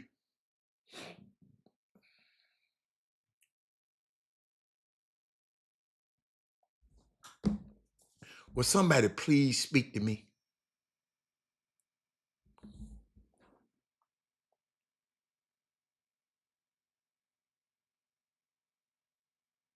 Will somebody please talk to me?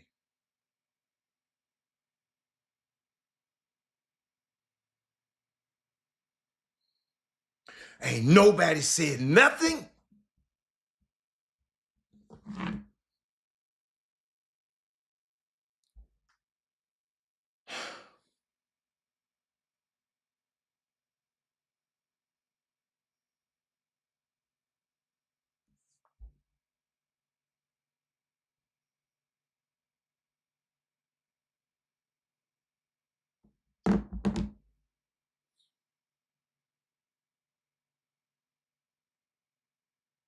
The grass on the other side is sometime. Man, that man would have been killing for Memphis right now.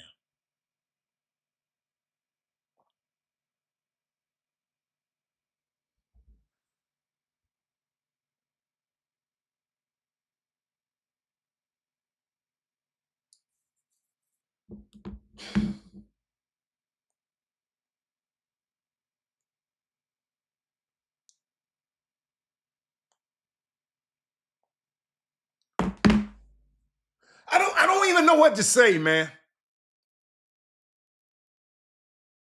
We put these guys, we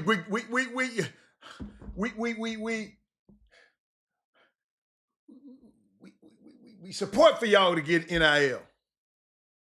Then you get suckered over here because somebody done told you, somebody done influenced you to go over there and do that.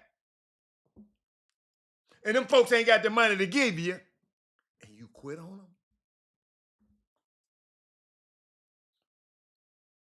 I'd rather you stay there and play. You ain't got no more eligibility. You done played this year, brother. You can't play nowhere else.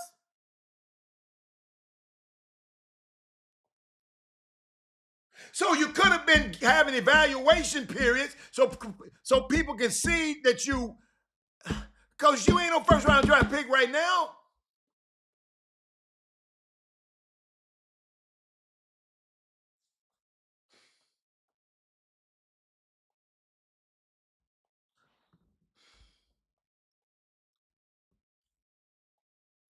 I just wish I had somebody to talk to, man.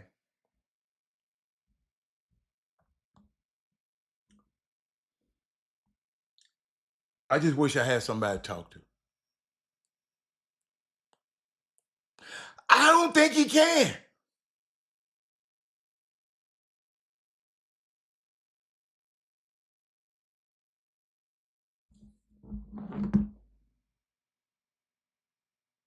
I don't think he can, Doc.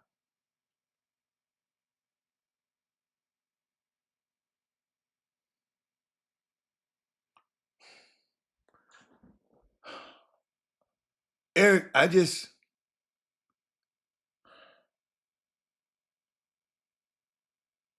don't understand, man. What's going on out here, man? college basketball, man. College sports.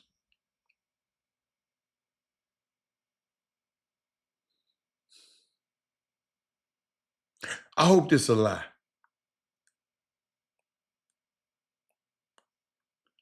There's too many people giving it. I'm coming.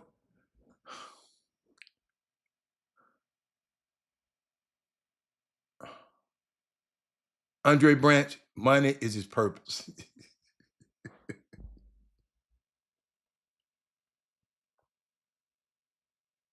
Quit mid-season? Andre Branch, mid-season?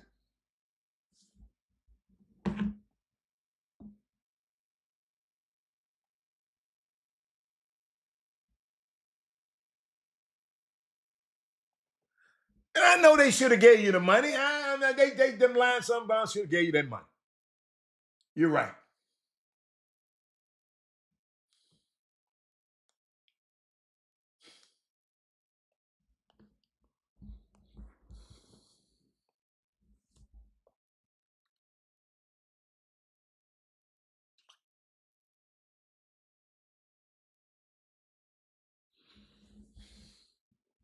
Y'all notice I don't even have nothing to say.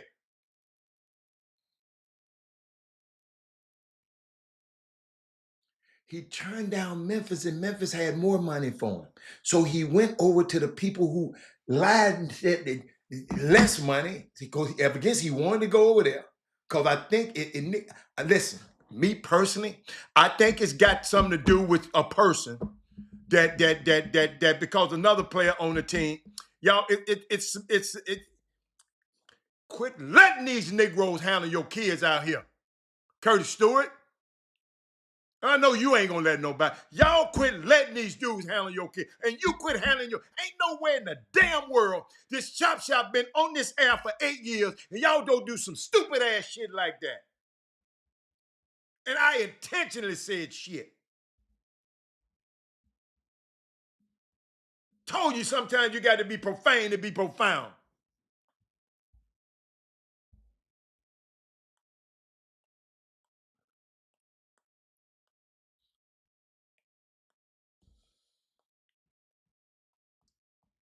Man, I don't even believe this.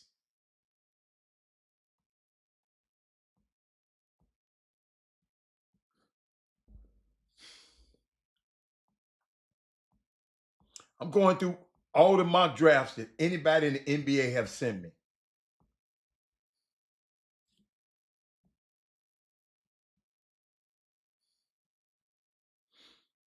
And his name ain't on there one of them.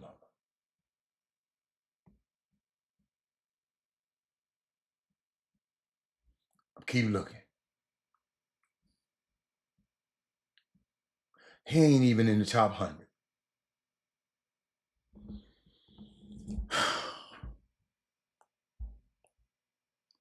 Y'all, I don't even know what to say.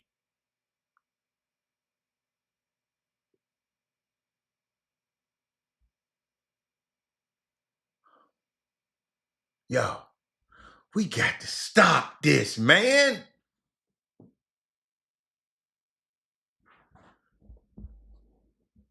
This is sad. Play it out. I know you said, but they didn't give me what I. You should have got your money in front.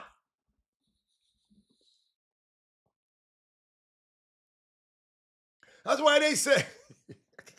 I can't say it on this show. But Rudy Ray Moore got a good one for it, y'all. Y'all go find Rudy Ray. Get your money first at all costs, because you don't get it first, it's lost. You know what got me? Akisa, I hate you had to come back today. Because y'all done messed my whole day up, man. Man, my man done put this on the screen. And it messed my whole day up. I'm finna put it on the screen for you. Let me make it big for you just in case you're looking on your phone. This just to mess my whole day up.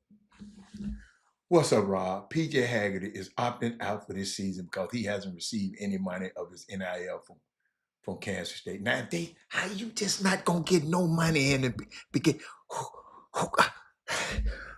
Who? You didn't get no money. He had to get some money. That's a lie. Hold up, y'all. I'm hoping people email me. Nobody email me.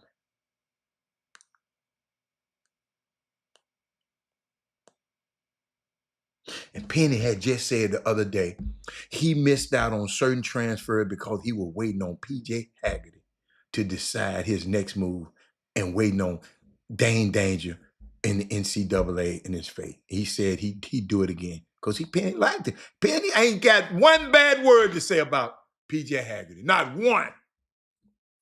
Not one. I called him and he said, man, PJ wanted to go to a bigger conference, Robert. He done did everything he felt he can do over here. He wanted to go to a bigger conference. He wanted to go to Big 12. Robert, I applaud. Penny.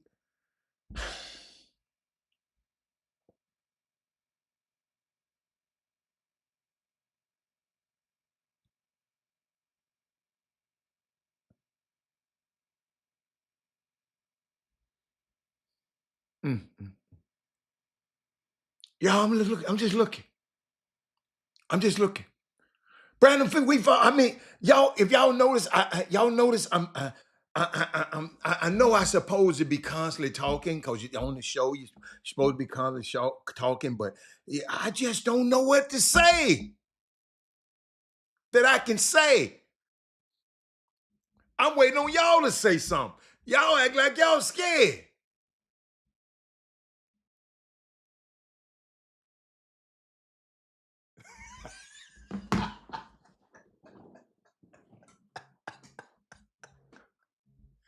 Somebody made my day.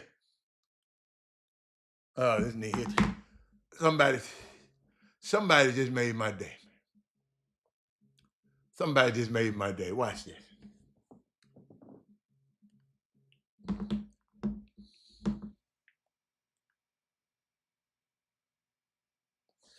Y'all don't understand, man. Y'all don't understand, man. Y'all done messed me up today. I never thought I'd say that yet. What? I'm gonna give you. I'm off the show at 2:00. I'm gone. I'm gone because y'all ain't talking to me good enough anyway. I'll catch y'all on Monday. I don't understand this, man. Every school drop money at different times. I ain't even talk.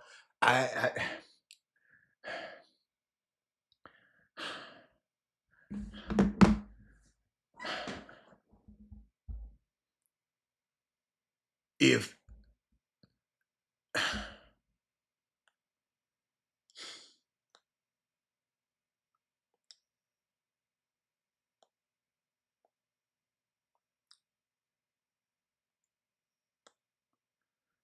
that's why I said to Bryce Griggs yesterday, son, find the right fit. This man went to Kansas State, let him shoot all the balls. He went to Memphis, Penny let him shoot all the damn balls. He was at a place that Memphis was paying him on time.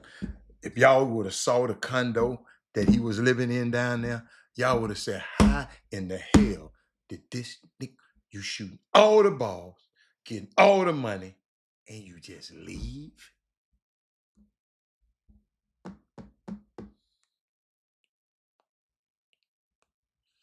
I don't care what they promised. I don't know and don't care what they promised. That I don't care. Curtis, what me knowing what they promised got to do with anything? I mean, just what did they tell me?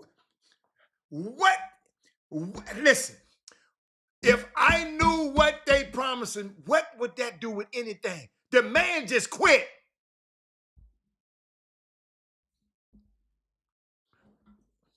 I'm not trying to justify what they promised. I don't care. That's why I don't talk about numbers, because people be lying all the damn time. Chop Shop, Yeah, I ain't staying on long because I got to get out of here. Ladies and gentlemen, this just something ain't right.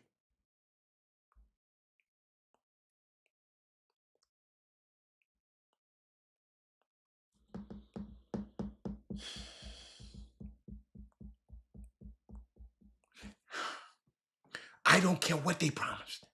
He's on the team.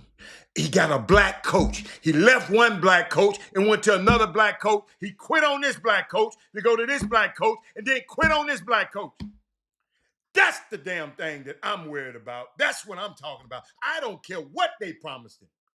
Because if your ass is always going, you're like a prostitute and always going for who paying you the most money, you should be treated like a damn prostitute. Toot toot, beep beep.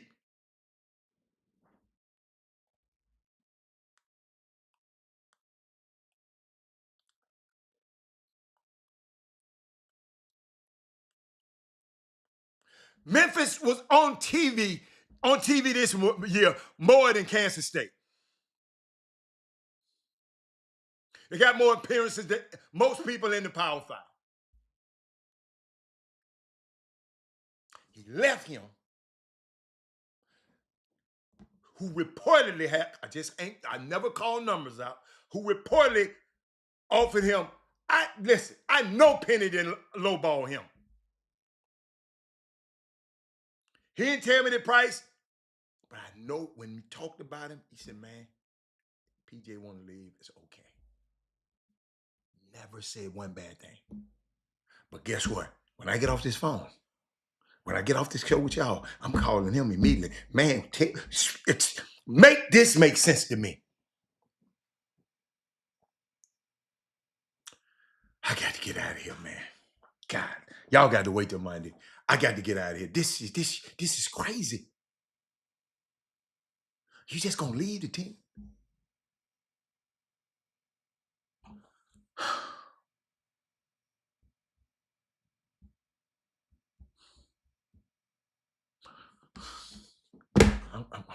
I'm gone.